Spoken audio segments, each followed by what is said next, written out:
Self-worth and self-esteem, they kind of sound like the same thing. So how could it be that one actually destroys another one? It's interesting that this is the topic of this live today because the timing is really perfect. I got a question in the Facebook group, something about self-worth, like how to build a quality within oneself of having self-worth.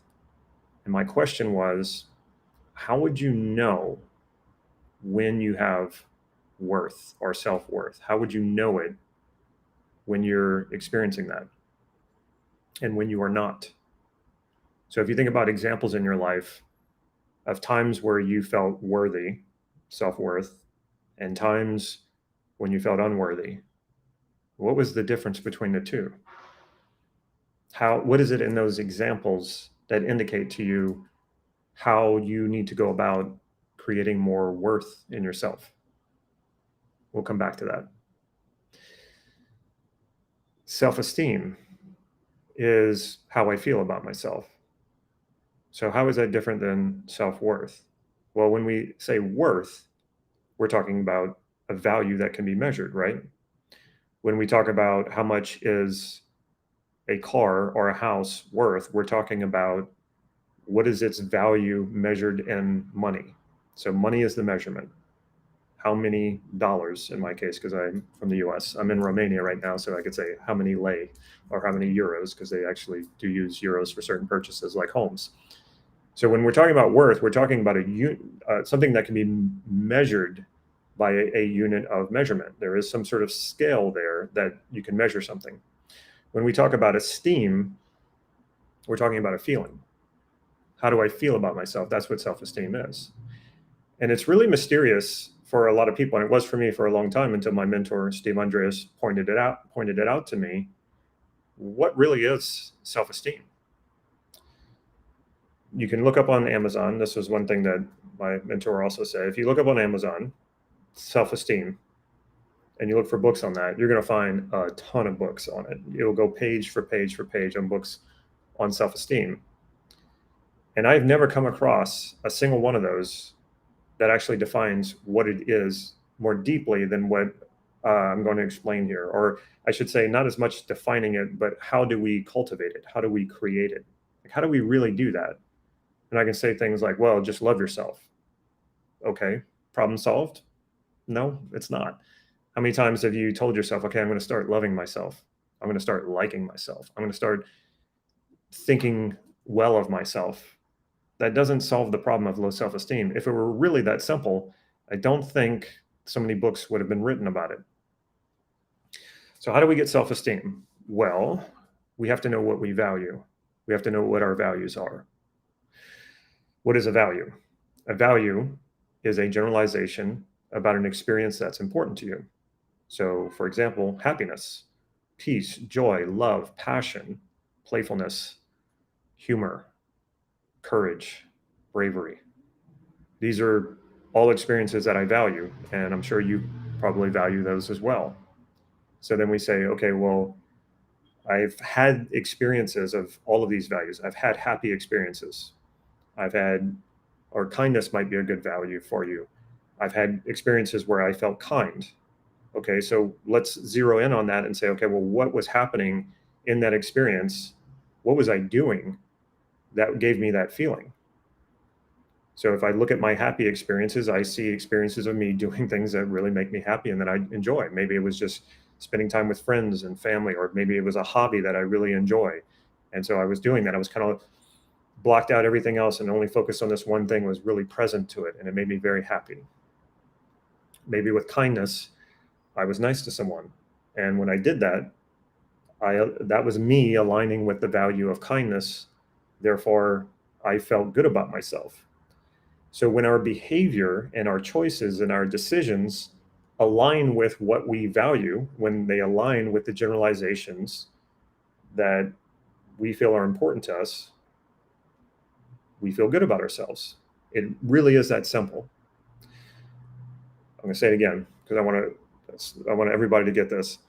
When your behavior, your choices, and your decisions align with your values, that's when you get self-esteem.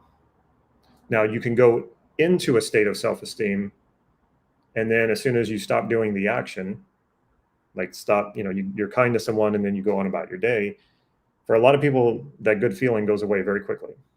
So you were in a state, and then we can take it further and we can actually cultivate kindness as a quality, like being a kind person, like being a happy person, a joyful person, a passionate person, a courageous person.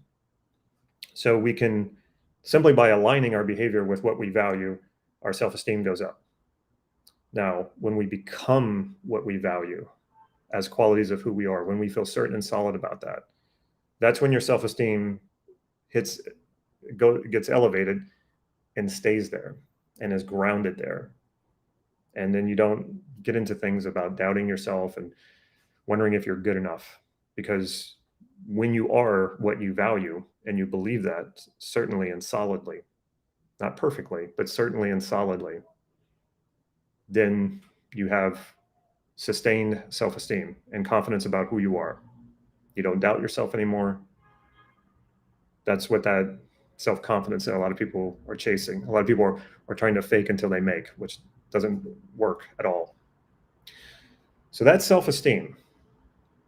So what is self-worth? Well, let's go back to what I was saying about self-worth. Self-worth being about measuring your value, not about aligning with my value, which is what self-esteem is, but measuring my value. Am I valid as a person? Do I have enough value? Do I have enough worth to make me valid as a person? So first of all, how would you even measure that? Because we're talking about worth. So that means it has to be measured, right?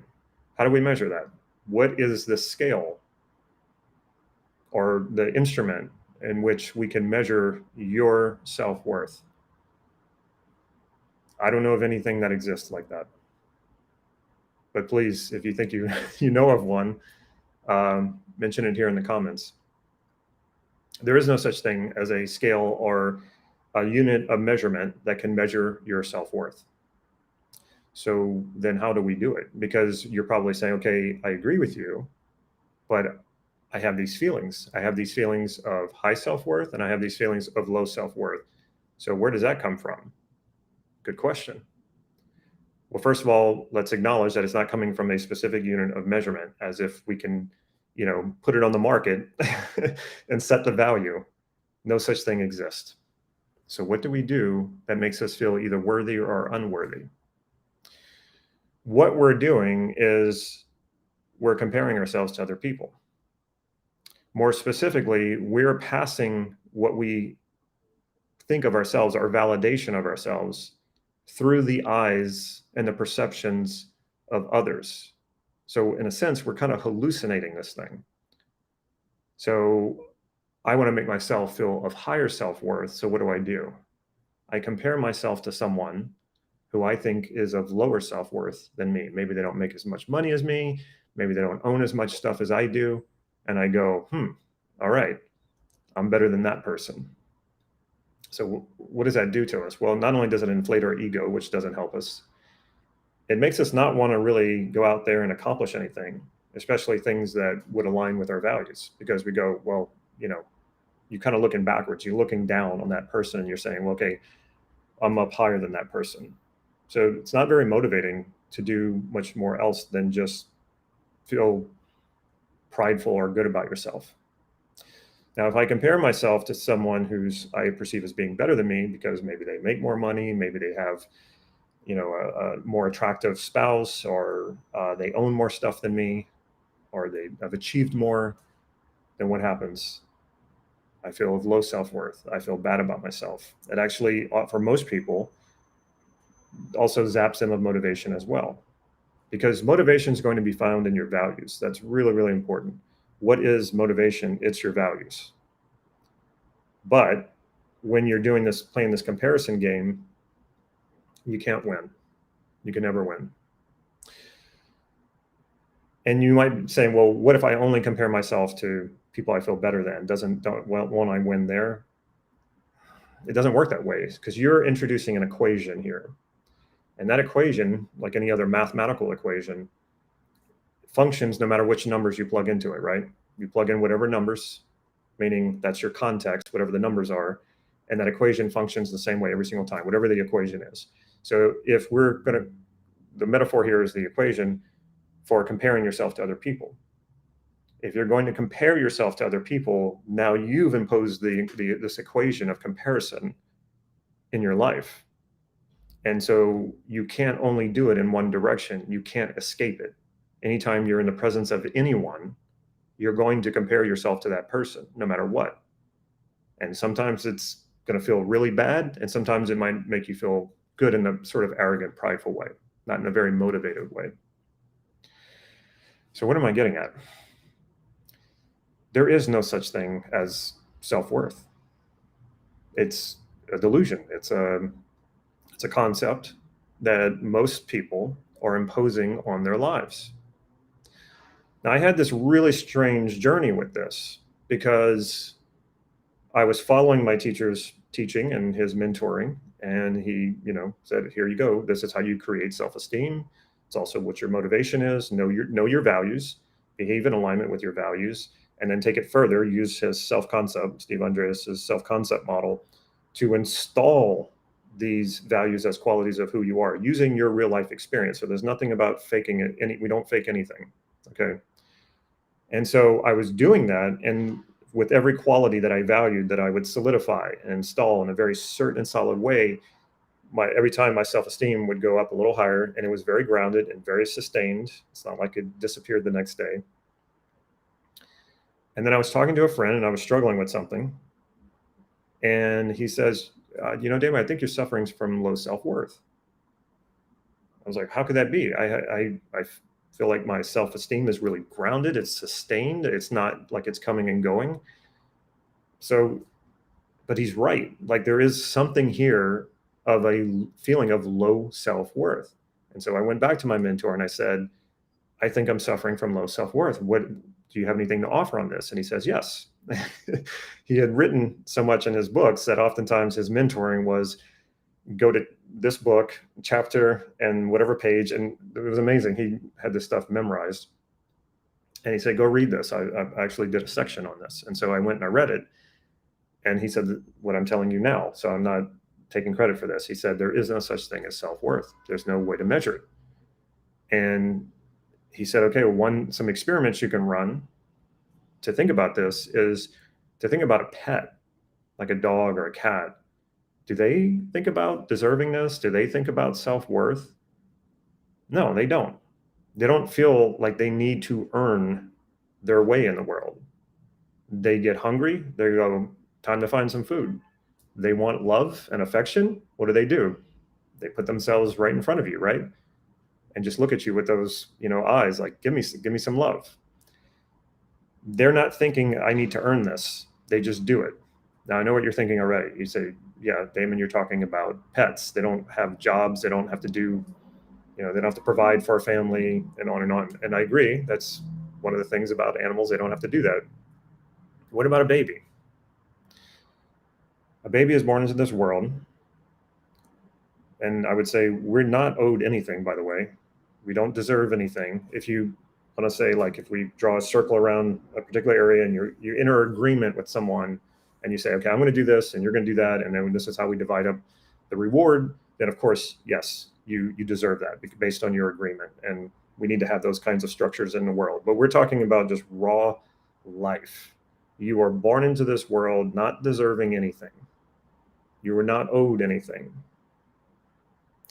So a baby's born into this world, and it cries when it's hungry. It wants love. It needs love. It won't thrive. The baby won't thrive without love. And so we give that baby love and affection. Now imagine going to a dog or a cat and saying, who do you think you are to think that you just deserve food and affection and my love and a house and a warm place to stay? It's really silly, right? But you might want to act that out. If you're still carrying around this concept of self-worth, you have to pull the plug on it. And so actually acting out the absurdity of this helps to do that. And to think of a baby, and I wouldn't necessarily go and do this with a baby, because if anyone's around, if it's your baby, it's too weird. If it's someone else's baby, not only is it weird, but they might, if people catch you doing this, they're going to be like, okay, this person's absolutely crazy. But if you were to imagine a baby in front of you and saying those things to the baby, who do you think you are? You're just born into this world and you think you deserve stuff. You haven't earned anything. You don't pay rent. You don't work a job.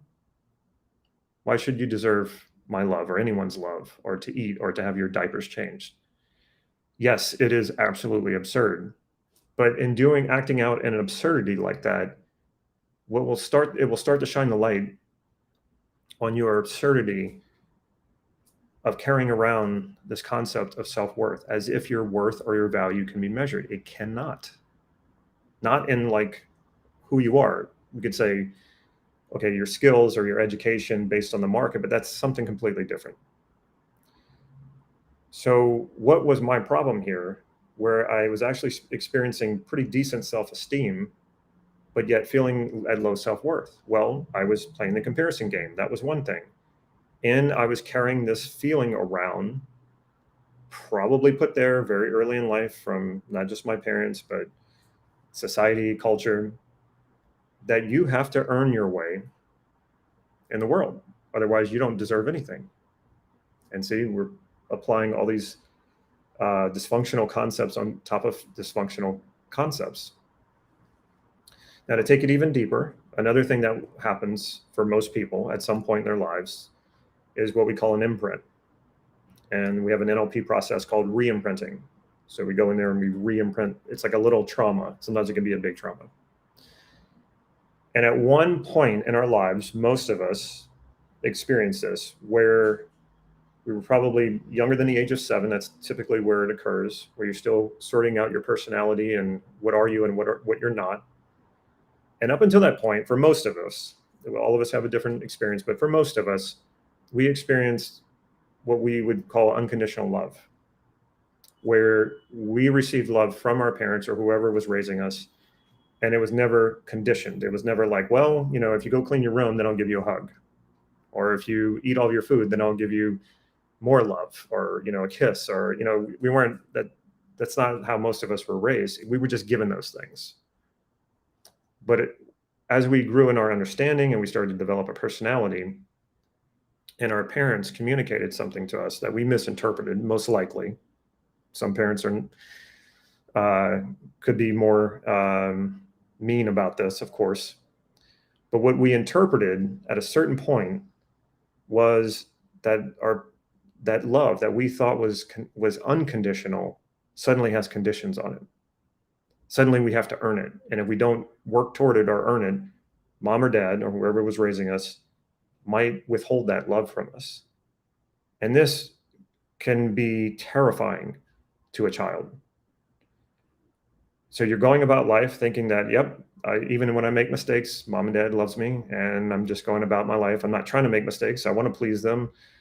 It makes me happy to please them, makes them happy when they smile at me and tell me nice things. And then suddenly they make a comparison like, well, why can't you be more like your sister? Or why can't you be more like your brother? Or why can't you be more like the neighbor? And then you go, whoa, that comparison, what is that? I don't remember this happening. Are they going to now make that love conditional if I'm not more like that other person? And from that, it's traumatic for a child to think that love could be withheld from them. And from that, a generalization starts to be cultivated. I must earn love to be validated as a human being. And this is the beginning of what we call self-worth. And now that we're older, we can recognize that, yes, this is something we've carried for a very long time, but we can start to let it go starting now. And you absolutely can. And that's why those absurd exercises I mentioned before, which come from Steve Andreas, they're not going to immediately remove the concept. Remember, you've been carrying this along for a very long time, but we can start to pull the plug on it and realize the absurdity of it. There is no such thing as self-worth. Stop comparing yourself to others. Stop trying to validate yourself through others, and take that locus of control back to yourself and become the person who validates yourself. And how we do that best is by understanding what our values are and living those values. And that is where fulfillment lies for every one of us. Not only fulfillment, but also not just fulfillment in the sense of feeling good about ourselves and enjoying being who we are and enjoying our lives, but fulfilling our potential. This is electric. This is engagement. This is aliveness. You know, when people think about like, well, okay, well, what if I was a happy person? That's a little scary. I might just sit on my couch and not do anything. No, no, no, that is not true. Happiness is engagement with life. Happiness is connection with life. So is peace. Peace is not passive and empty. It's alive. It's engagement. It's electric. So pull the plug on this idea of self-worth. Stop imposing it on your life. Stop projecting it in the world around you. There is no such thing. It's fake. It's a delusion. And really start to understand this. And that understanding could take some time. It took me a couple of years to finally burn it out completely, but you can. And it's really, really helpful to know how to transform qualities, which is what the self-concept model is about. And that's what we teach in our program. And that's what my mentor taught me. And I was the only person he endorsed to teach it because no one else was. Now he's since passed away. And so what you can get started with is understanding also what creates a healthy self-concept. And we put a PDF in the description of this video. So if you're watching this from YouTube, it's underneath the video in the description box. If you're watching this on Facebook, it's probably above. And so you can click that link and read those healthy elements of a healthy self-concept by Steve Andreas. Also, we should have put a link in there. If it's not there, we'll put it there later on how to elicit your values. So important to know what your values are. And they're going to be different for every area of your life. So you want to elicit your values in every area of your life. And when you know what your values are, then you can behave in alignment with those values. You can make choices and decisions in alignment with those values. And when you do that, you're going to experience that fulfillment and you're going to experience a higher level of self-esteem. And when you take that even deeper and transform those into qualities, then that self-esteem becomes sustained. And then when you remove that imposition of that delusion of self-worth from yourself and from your experience of reality, the world is a different place and your life will be different and you will feel so different about yourself. You will experience that ultimate fulfillment, your purpose in life, your meaning in life, what life means to you. You'll find that out, and it won't be something that you just find out and it's like static and you go, okay, I found it out. No, it's a constant ongoing thing. As long as you're living, there's more and more fulfillment. There's more and more potential to fulfill. And so you just go deeper and deeper into it. We got to break the chain though. That's been chaining most of you down with this whole idea of self-worth. So if you want to know which one destroys the other, I think it should be obvious now. This idea of self-worth is very destructive, and it's destroying your self-esteem if it's something that you're carrying around. All right, let me look at your comments and questions here. When you were asked to do something that someone else could do, but someone wanted you. Okay. All right, some people were just commenting on what I was saying earlier. That's have been entertaining and educational for. That's simple, not simplistic. What you are saying, the highest value is to value yourself. No, your highest value is something you're going to have to find out for yourself. And the thing is that from context to context, it actually changes. And I also recommend doing a hierarchy of your values. So I can't really tell you what my highest value is because it kind of shifts from time to time. So for example, when I would do a values elicitation, in every area of my life, the value of freedom, happiness, and joy, the values of freedom, happiness, and joy kept showing up, but not in the same hierarchy. But oftentimes, freedom would show up as the top one. And then I got to a point in my life, and just recently, actually, where I experienced the most amount of freedom that I had ever experienced. And I thought, okay, to try to go any further with this would be, it would start to get destructive. It would start to really get into nihilism. And it's like, I really have all the freedom I could really want. So now it's time to put my focus of attention on some of the other values. So I think there's a bit of a danger to say, well, what is the highest value? And just saying like the highest value is to value yourself. It doesn't, like, how do you apply that? How do you use that? How do you make that a practical action? Or how can you add actions to that? I don't know. I mean, I think inherently we sort of value ourselves highly. We lose touch with that, but I think we do, because without you, you have no reality. And so your existence is what is making all of this happen. So even if that is true, that the highest value is to value yourself, it's kind of empty to even really try to pursue that. There's nothing really there to take action on. And I'd rather, one of the things that I like to do here as much as possible and in my own life is to kind of stay out of the philosophical stuff and really focus on the practical. Like if I were just talking in sort of broad generalities, and even if it sounded good and you resonated with it and it felt good, it's not really helping you. Like I want to give things to you that help you. I want to take on practices in my life that really help me.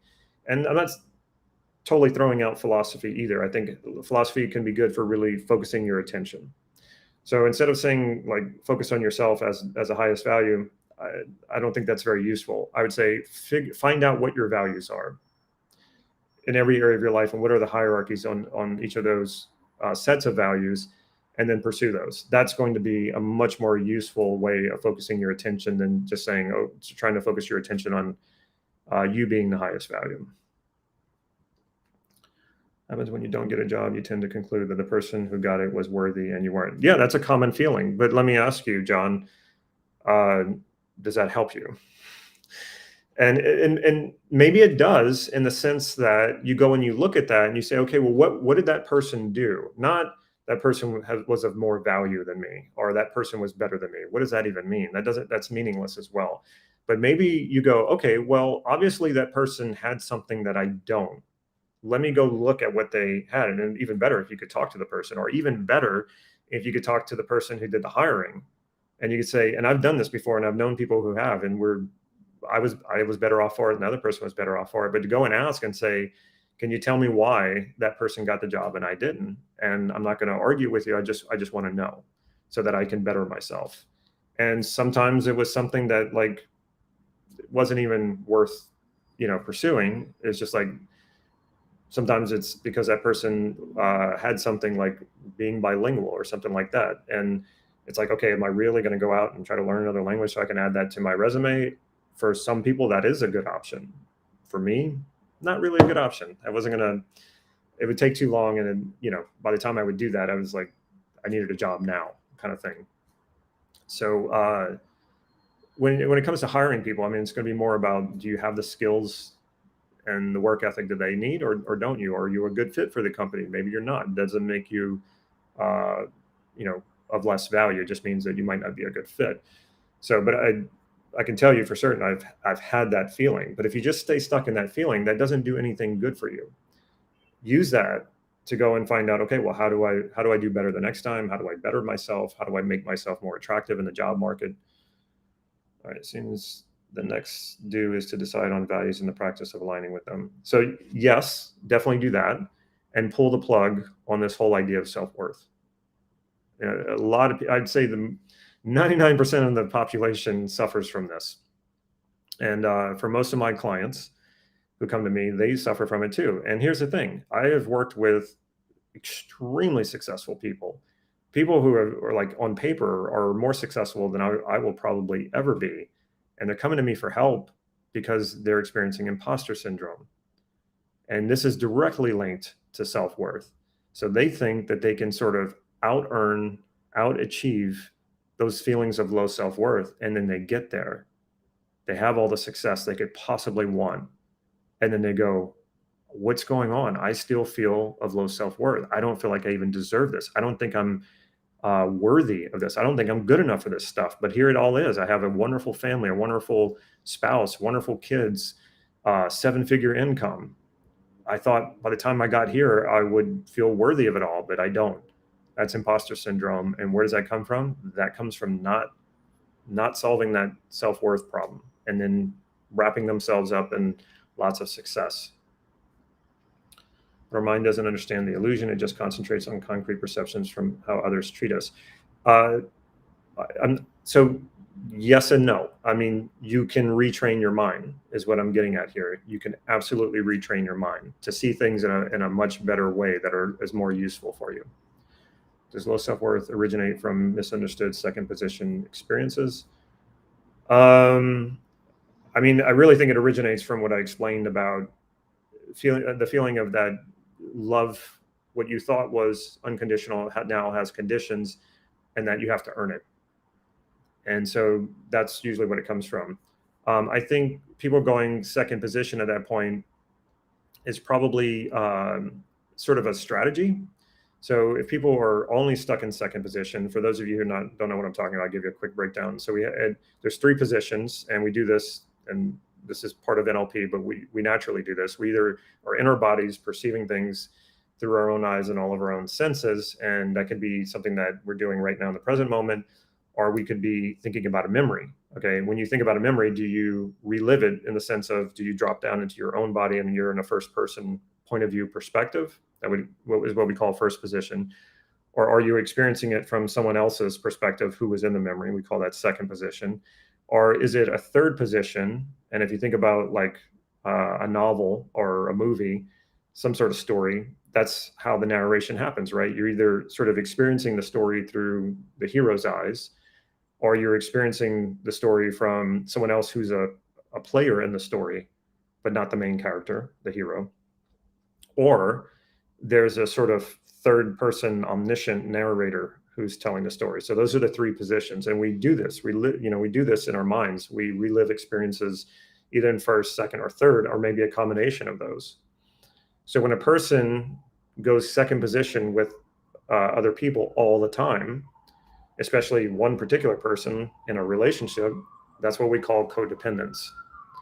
And so oftentimes codependence is a strategy to try to overcome the negative feelings of low self-worth. So I'm feeling of low self-worth. I don't believe I can ever be worthy. So I'm going to attach myself to someone who I think is worthy, and I'm going to live life vicariously. And people not only do that in relationships, they do that with their kids as well, or they do that with friends that might be like a best friend or something like that. And not always are these abusive relationships, but a lot of times they are, because the person who's also on the other end of it enjoys that, wants that person to be codependent, and they usually use that for their ego and their pride, and it's just a really unhealthy situation. So take advantage of those resources in the description of this video. Understand what self-worth really is, and when you're experiencing it, typically understand that you're probably comparing yourself to others. Catch yourself. It's a habit. Catch yourself and stop doing that habit. Every time you catch yourself doing that, and it's usually going to start with the feeling. You're not going to even realize you're doing it. You're going to start having that feeling of pridefulness when you compare yourself to someone you think is less than you. You're going to experience a low when you compare yourself to someone you think is better than you. Catch that, know the feeling, and then go, okay, what am I doing here? Am I comparing myself to someone? Yes, I am. Okay, stop. Just stop doing it. And then just keep coming back to that. Understanding that self-worth is a delusion. It's not real. It is absolutely not real. If it were real, we could measure it. And I've yet to meet a single person, even when they disagreed with me about this, I said, okay, if self-worth is real, how do we measure it? And no one has ever been able to come up with a unit of measurement or a way of measuring it, or a scale or anything like that. So understand that it is not real. I know it feels real. It feels real because like any other illusion, illusions feel real. I mean, that's why we get duped by them. So stop being duped by this illusion. Oh, thank you. And thank you so much for such a thorough question. You're welcome. So use this. One thing I don't want you to do is just go, oh, that was interesting, and move on. Like, take what I'm saying here and really apply it in your life, and make it a practice, and be persistent with it, because you will burn this thing out. It will work for you. I assure you, if you keep with it, you can retrain your mind. All right. Take care, everybody. Thank you for showing up. Like, I'll be doing more of these, so make sure you're subscribed, so that we usually announce either 24 hours or a few hours in advance that I'm going live. So when you're subscribed and you hit that notification bell, YouTube will let you know when I'm going live. All right.